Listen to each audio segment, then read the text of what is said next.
Hi friends, நம்ம இப்போ வெண்டைக்காய் பொரியலை பார்க்கலாம். கடாயில் கொஞ்சம் எண்ணெய் ஊற்றிட்டு அது நல்லா காய்ஞ்சதாக பார்த்த பிறகு அதில் வெண்டைக்காவை சின்ன சின்னதாக கட் பண்ணி போட்டு ஃப்ரை பண்ணணும். நல்லா ஃப்ரை பண்ணுறப்போ கொஞ்சம் உப்பு போட்டுக்கணும். உப்பு போட்டு நல்லா அதை நல்லா வதக்கணும். அந்த பச்சை வாசனை போகிற வரைக்கும் நல்லா வதக்கிட்டே இருக்கணும்.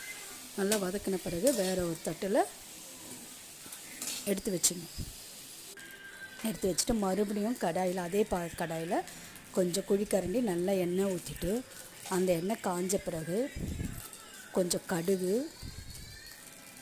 அதில் உளுத்தம்பருப்பு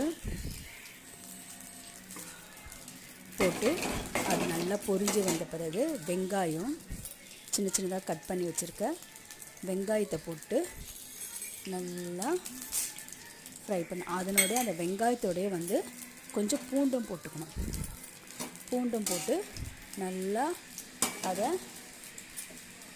அந்த வெங்காயம் கொஞ்சம் ப்ரௌனிஷாக வர வரலும் நல்லா போட்டு வதக்கிட்டே இருக்கணும். அதில் கொஞ்சம் கருவேப்பிலை போட்டுக்கணும். அதையும் போட்டு நல்லா ஃப்ரை பண்ணிகிட்டே இருக்கணும்.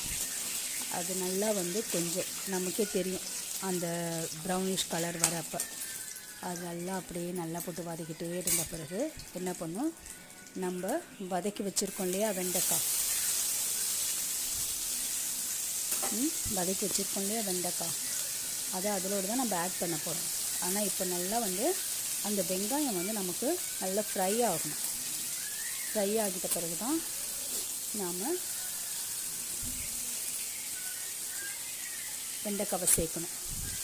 இப்போ பாருங்கள், பூண்டும் வெங்காயமும் அதில் நல்லா இப்போது வெண்டைக்காவை ஆட் பண்ணியாச்சு.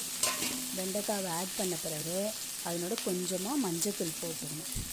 மஞ்சத்தூள் போட்டு இப்போ என்ன பண்ணணும்னா நல்லா அதை கிளறி விட்ட பிறகு ஏற்கனவே உப்பு சேர்த்துருக்கேன். இப்போ மறுபடியும் கொஞ்சம் உப்பு சேர்த்துட்டு நல்லா வதக்கிட்டு மூடி போட்டு விட்டுடணும்.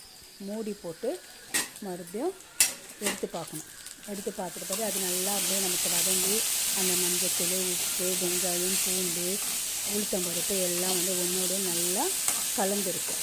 அது கலந்துட்ட பிறகு என்ன ஆகும்னா கடைசியாக நம்ம இதில் பெப்பர் தான் நம்ம ஆட் பண்ணுவோம். மிளகாத்தூள் எதுவுமே இல்லை காரத்துக்கு. பெப்பரை கடைசியாக போட்டு நல்லா போட்டு ஒரு கிளறிட்டு, ஏன்னா அதோடு சேர்த்தாலும் நல்லா ஸ்பைஸியாக இருக்கும். நல்லா கிளறிட்ட பிறகு அதில் ஒரு மூடி போட்டு வச்சுட்டு ஒரு 5 மினிட்ஸ் கழித்து எடுத்து சாப்பிடணும். இது சாம்பார் சாதம், தயிர் சாதத்தில்